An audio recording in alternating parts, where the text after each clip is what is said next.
Hello my loves, welcome back to my channel and welcome back to Vidmas. I hope you're doing really well. So today's video is a little bit different, but it is something that I think you've picked up over the years. It's something I'm very passionate about and love, and I often get questions on, and I thought at this time of year, it's the Christmas party season, Christmas Day. Obviously for me, it's my birthday, which is what triggered this video, but it is kind of hosting season. And whenever I host anything, I always get so many questions from you guys asking what I do. Like, how do I plan? What do I do to make hosting feel special for me and also for the people who are coming, my guests? So last night I just sat down and I had a think about like some of the things that I kind of naturally do, that I've always done, that I've learned over the years of enjoying hosting and having people over. And I have so many things that I have kind of learned over the years, a few tips and ways that I make my hosting and my parties feel really special. And I am a self-confessed overdoer. I always go overboard. I always do too much. I have a very high standard for myself and I put a lot of pressure on myself when I'm hosting. In the same breath, it brings me just the most joy. I love putting in as much effort as my little heart can do and trying my best to make any occasion feel really special and look really beautiful and for everyone to have as much fun as possible. I just love doing it. That is what brings me the most fun out of the whole experience, is the planning and setting up. But also, if you want to see me at my most stressed, it is 48 hours before I'm hosting anything. I am a hostess with the most stress, okay? I'm working on it. I am working on it. I know that parties are supposed to be fun, but my God, I've become a monster. I feel sorry for the people around me who have to be around me while I set up for a party, because I become a horrible person. It's probably me at my worst. Pre-hostess is me at my worst. Hostess is me at my best. So you have to get through that. You have to get through that rough patch in order to get to the fun part. I'm not saying in any way that you need to do all of these things when you're hosting. The most important thing is who is there, being with people that you love. I'm sure you can just put them in a room and everyone would have a lovely time. But if you're someone like me and you are very extra and love to go the extra mile because it's fun for you, then these are my tips. These are a few things that I like to do. You can pick and choose as you wish. You don't have to do all of these things. You could do one of these things. I just hope it gives some of you a little bit of inspiration, maybe in time for Christmas or for your birthday or whatever. These are my tips on how to be the hostess with the mostess. I've broken this down into 8 different categories.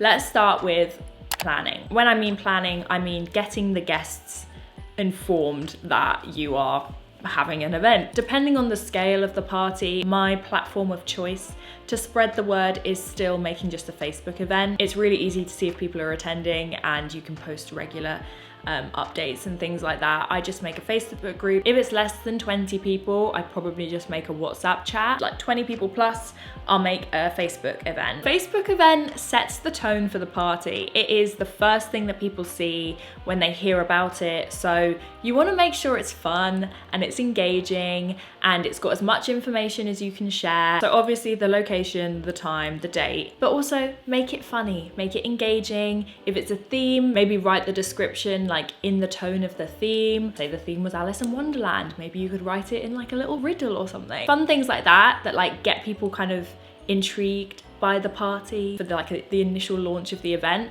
But then I would also say regularly update it. So say you made the event like 2 months before the party, update it once a week with like maybe some pictures of you like setting things up, or if it's kind of like a BYOB situation, or if you're getting people to bring things, then you can kind of discuss it on the wall of the event. But like keeping engaged on the event is really great because it keeps hype up and makes people excited. So that's how I start the whole process. As far as the guest list goes, just invite whoever you want. Obviously, I'm not going to tell you who to invite. Don't invite, you know, that guy that you slept with that one time that you've been questioning whether you should still be friends with.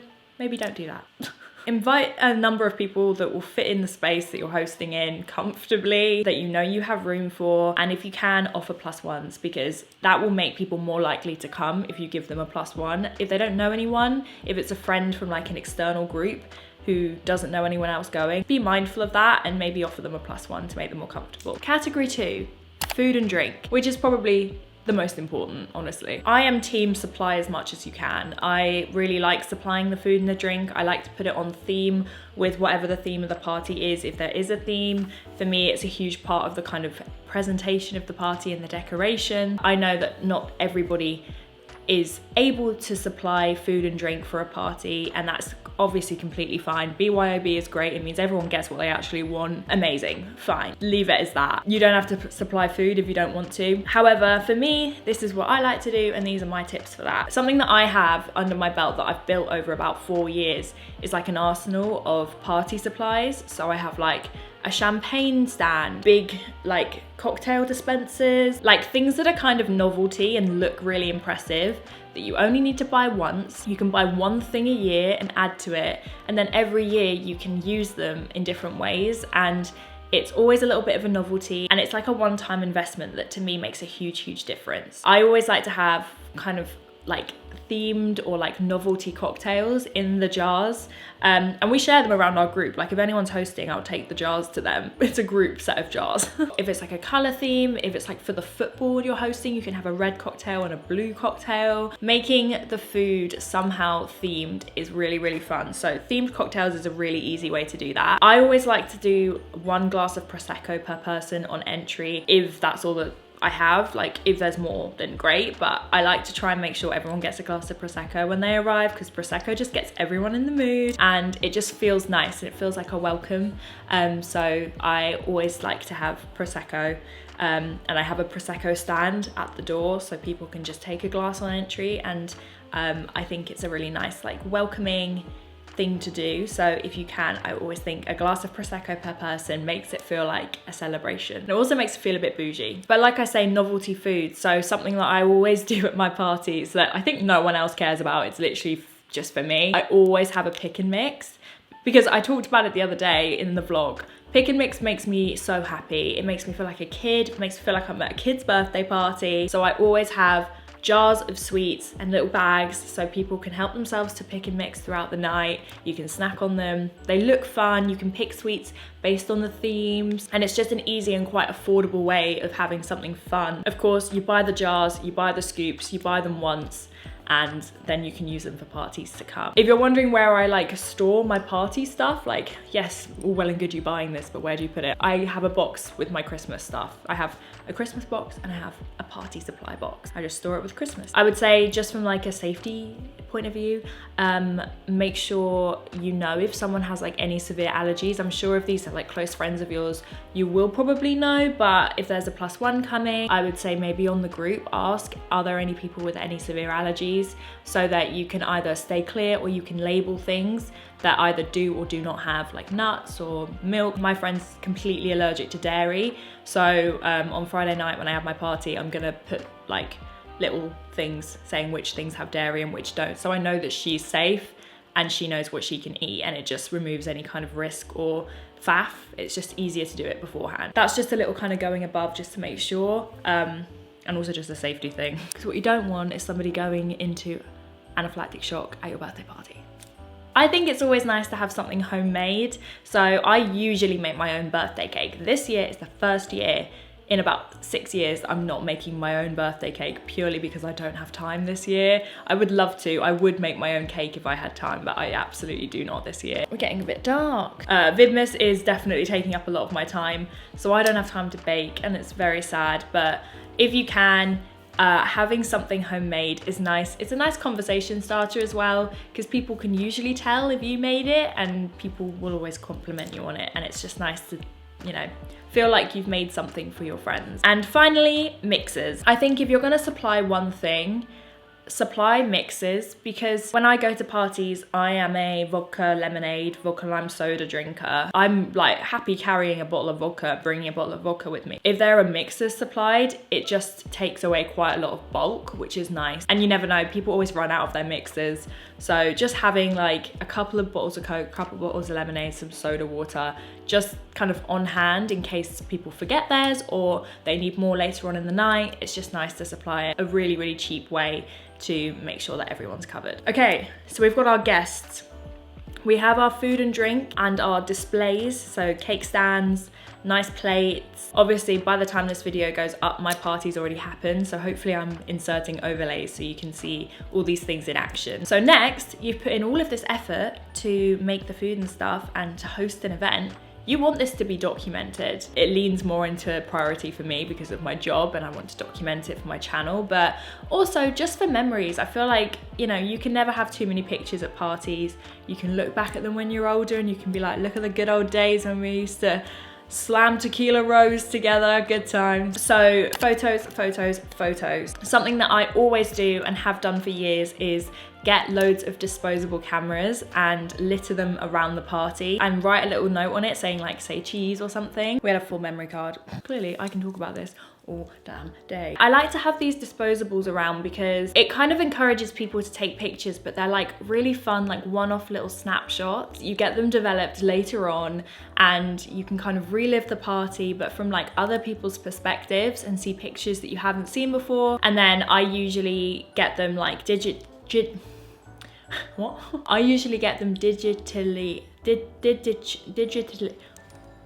What is wrong with me? I usually get them digitally developed and then I post them onto the Facebook, all of the ones that are appropriate. They're usually not all appropriate. But the ones that are, I post on the Facebook group and then everyone has access to them like afterwards. And that's usually when I'll say like, thank you everyone for coming, etc. So that's always really fun. It's not too expensive and it means you have loads of fun pictures from your night, kind of like candid snapshots. Yeah, and you can see things that you would have otherwise missed because you can't be with everyone all the time. So if you have cameras everywhere, you get to see little snapshots of the night. I think it's a really fun little novelty thing to do. I really like it. I personally like to set up my vlog camera in a couple of different places just to get like, again, footage for the vlogs and stuff. Like probably wouldn't say the average person would do this, but if you do want to, that's a fun thing to do. I also write a little note on my camera and say hi to the vlog. So if people do want to vlog, get a few little drunken clips of my friends, it's really fun and it's really funny to edit afterwards. Gives you, again, more perspectives from the same party. And it kind of takes a bit of the pressure off of me having to film everything because I know that my friends will do a bit as well. To kind of encourage people to take pictures, I guess having maybe photo props. I have a box full of photo props that I leave out. Having like photogenic areas that look nice for pictures so people can get a picture of their outfit if they want to. That's nice, but again, that's a very influencer thing for me to say. But my favorite way to document that I started doing quite a few years ago, my Christmas tree in my living room is decorated with Polaroid photos. And because my birthday is just before Christmas, I have a few different Polaroid cameras. I leave them next to the tree and I leave the clips there as well. And so if people want to, they can take a picture on the Polaroid and then hang it on my Christmas tree. And then those are my Christmas tree decorations for the year. Like my tree is covered with the people that I love and little happy memories. And I love that. Last year, my birthday was just in a club, so I didn't take my Polaroid. So last year I recycled the pictures from the year before, but I'm excited to get some fresh ones this year and decorate my tree with my loved ones. And it's nice. Obviously, if they want to, they can take the picture home. They don't have to put it on the tree, but if they're not bothered, it's really nice to have. So that's a cute idea for Christmas Day. You can always do that on Christmas Day and then decorate the tree next year with your previous Christmases. Like take one every year and put them on your tree. I think that's just such a lovely little like wholesome way to decorate your Christmas tree. So that's something that I've been doing for the past few years and I love it. It's my favorite. Number 4, music. Music is very important. We all know music is important, especially at a party. So I actually share my birthday with one of my best friends, Liam. The party on Friday is a joint birthday party for me and him. So his big contribution is sorry, I thought someone was at my door. So his big contribution every year is usually the music. So he brings his decks. We have a few friends who like to DJ, so they kind of just take turns to get on the decks. And I am really hands off with the music. I don't really do anything. I'm just like, boys, you sort that out, thank you. I usually give them a few songs I'd like and then they make them happen. But I'd say having decent speakers, a decent source of music, if you have a friend who likes to DJ, if you've got a friend who has decks, get them to bring them along. It is really fun. It really makes a difference rather than just having speakers. I feel like it makes people more inclined to dance as well because there's like someone there to dance at. But when I used to host parties at my dad's dad's house, I used to use different playlists in different rooms. So I kind of do that here as well. My kitchen is where like the majority of the food is, and it's the kind of standing chatting area. The living room is the kind of chilled area where people sit, but it's also where we're gonna do karaoke this year. Music, very, very important, but that's up to you, your style, what you're into.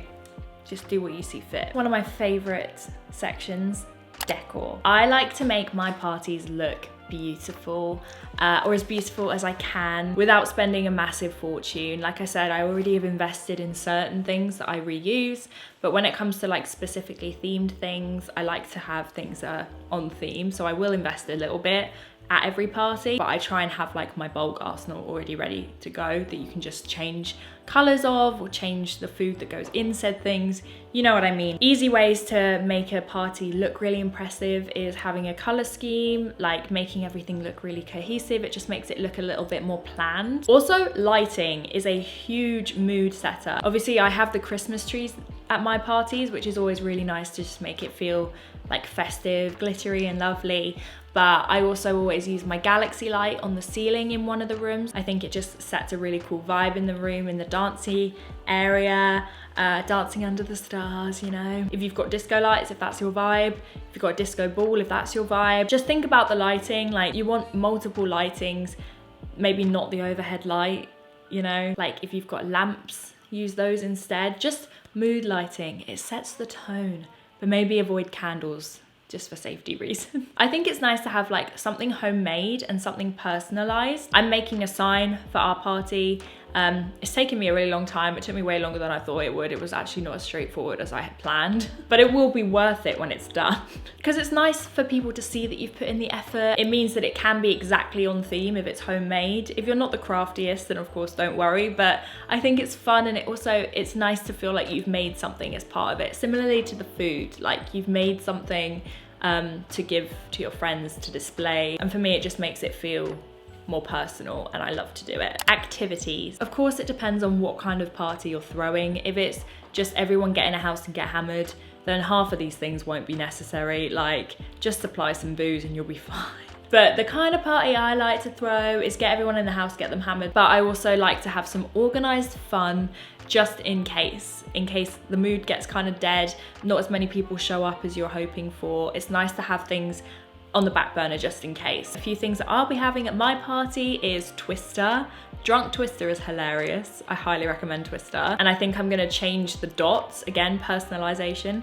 I'm gonna change the dots to like mine and Liam's favorite things. Put your right hand on Liam's favorite color, on Emma's favorite food, whatever. I think it would just be quite funny because it also tests how well people know you. We're gonna have karaoke. You could do fun like Mr. and Mrs. quizzes or something like that. Interactive games that get people kind of involved, especially if it's a room full of people who don't know each other very well. Having some organized fun is a great way to get people bonding. I'm having beer pong. I always do a beer pong table because it's just fun. And like conversation cards, which I know may sound really weird, like naughty party games where you like have to read out questions.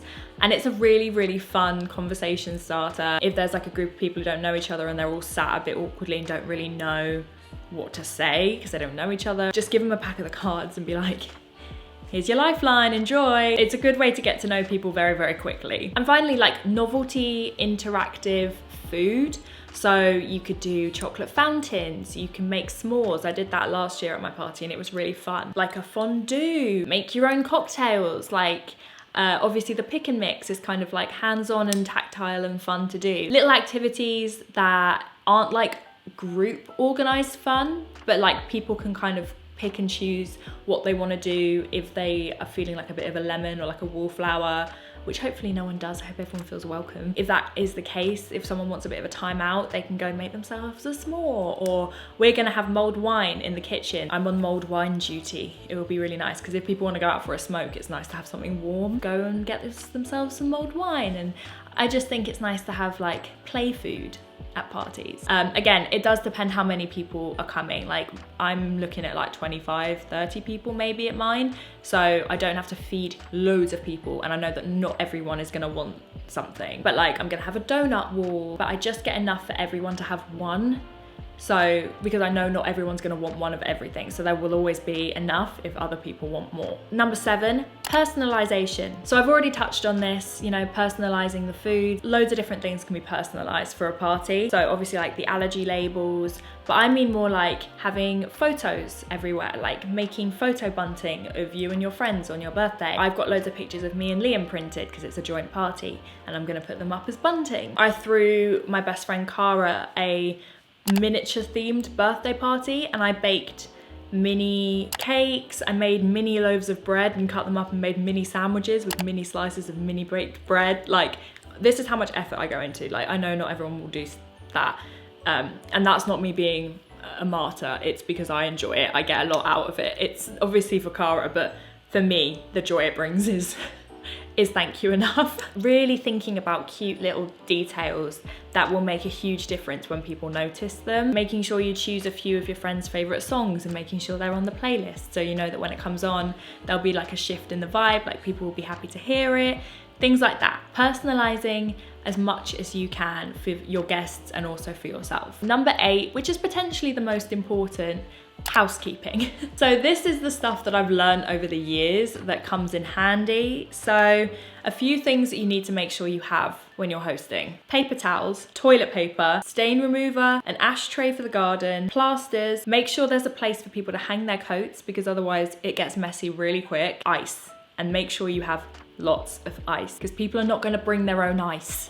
And if people want ice, god damn it, they'll have ice. Those are just a few things that I always make sure I have on hand that I've learned over the years. Another thing is I would suggest, if there's room, if you can, having a out of bounds room. Like for me, it's usually my bedroom. I put a sign on the door saying no entry, please don't come in here. And that is either so that people can put their bags in there if they want to, but also if someone needs a minute, like if, you know, sometimes people overdo it, sometimes people get upset when people drink. It's nice to have a quiet place where people can go if they need it. It's also nice for me to have somewhere that doesn't have people in it. Like I can just dump my crap in my bedroom and no one needs to see it. Yeah, just keeping in mind that people may need a timeout and having a place where they can go, like a little safe space.